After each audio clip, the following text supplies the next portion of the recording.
waraana kaabaa irratti koreen gamlamanii shireetti walgahuun akkaataa humnoonni Tigraay meeshaa hiikkatan irratti marii eegale.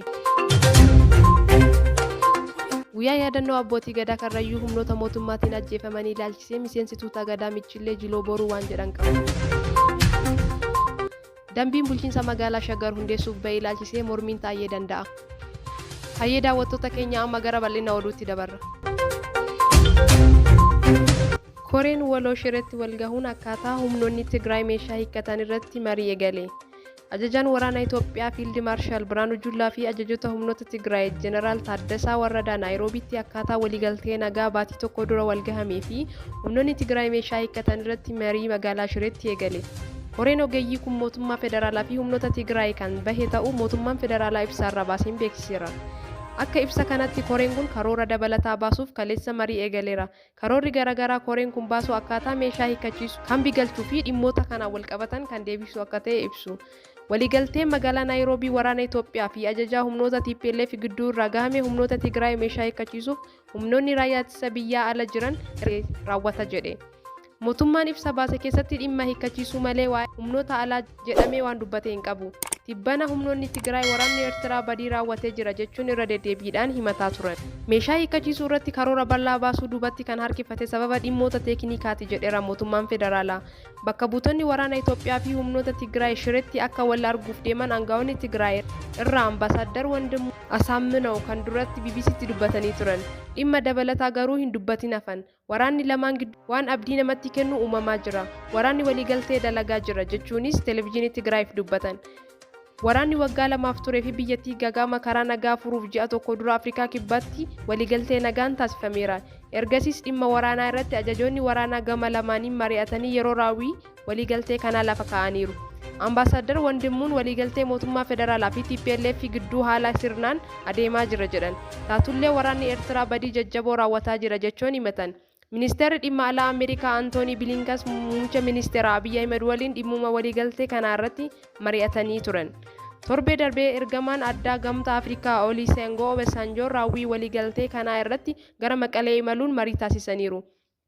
Erga waliigaltee nagaa deeggarsi namoomaa Tigraay seenuun jalqabeera. Haa ta'u malee hammi xiqqaa ta'uu humnoonni Tigraay ibsu. Mootummaan tajaajiloota bu'uuraa fi qilleensa eegaluuf qophii akka jiru ibsuun ni yaadatama. Guyyaa yaadannoo abbootii gadaa Karrayyuu humnoota mootummaatiin ajjeefamanii sababa rakkoo nageenyaatiin akka hin geggeeffamne taasisuu miseensituuta gadaa Michillee Jiloo Boruu Hawaas himan.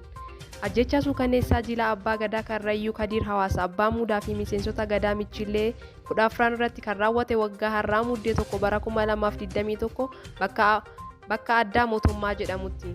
Guyyaan abbootii gadaa Karrayyuu jumlaan ajjeefamanii kun waggaan akka yaadatamu murtaa'e. Muddee tokko bara 2021 Karrayyuuf guyyaa rifachiisaa Oromoof ammoo yaadannoo hin irraanfatamne ta'ee darbeera. Waggaa har'aa qilleensi laga Hawaas qilleensa gaddaa qilleensoftee dhiiga abbootii gadaa fi miseensota gadaa Michilleetu gammoojjii Hawaas keessatti yakkaan lolaafame. Karrayyuun gaggeessitoota gadaasaa 14 bakka tokkotti dhabe. Gochi gara jabinnaa fi maalna dhibdeen guutame kun humnoota mootummaatiin qe'ee Karrayyuutti raawwachuunsaa ji'oota 12 lakkoofsiseera. Har'i yaadannoo seenaa ulfaataa kanaati. Muddee tokko bara 2022 hawaasni Karrayyuu gadda isaaniitti seenee haxarachuun gumaa abbootii gadaa isaanii waaqatti kennanii jiru. Ta'us garuu waggaan yeroo maraa abbootii gadaa bakka tokkotti dhumanii boolla tokkotti awwaalamaniif yaadannoo taasisuuf waadaa ofiif seenan. Waadaa isaanii kanas hojiitti hiikuuf guyyaa har'aa guyyaa yaadannoo jalqabaa akka ta'uuf qophiin eegaluu isaanii himaniiru. Guyyaa kana akka Oromoo guututti akka yaadatamee ooluuf hojjechaa jiraachuu kan himan miseensituuta gadaa Michillee Jiloo Boruu Hawaas ta'us garuu kan bara kanaa sababa rakkoo nageenyaa naannoo sana mudatee jiruuf otoo hin kabajamin akka hafe himan.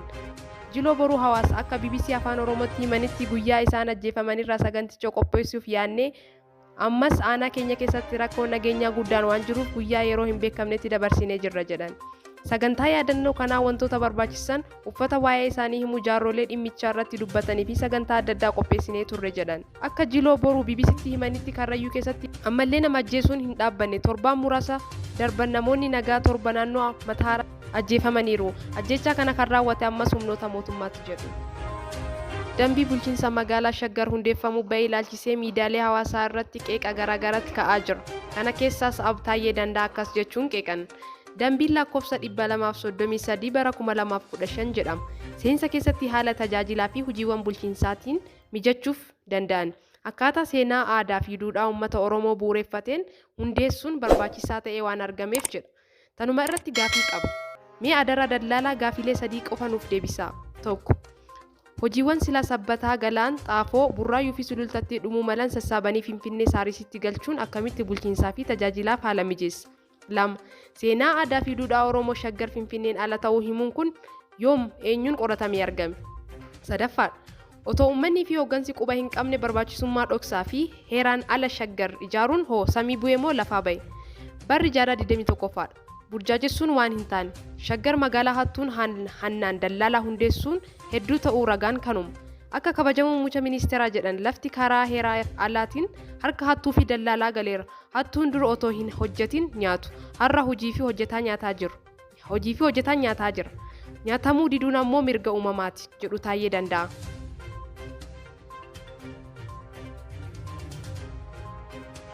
Oduu ispoortii.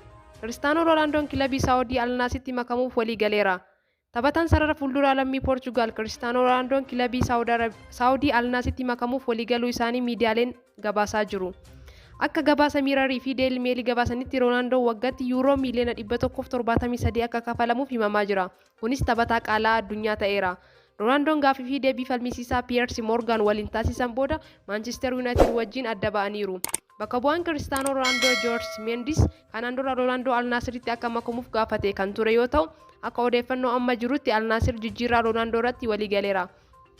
Maarkaa waabeeffachuun Deelii Meel akka gabaasetti dargaggeessi ganna 37 Ronaldoon waggaa 2 fi walakkaa kilabichaa waliin taphachuuf walii galeera. Injifataan Ballon d'Or yeroo kan injifate Cristiano Ronaldoon goolii 118 galchuun yeroo hundaa Poorchugaal keessatti goolii galchuudhaan sadarkaa olaanaa qaba.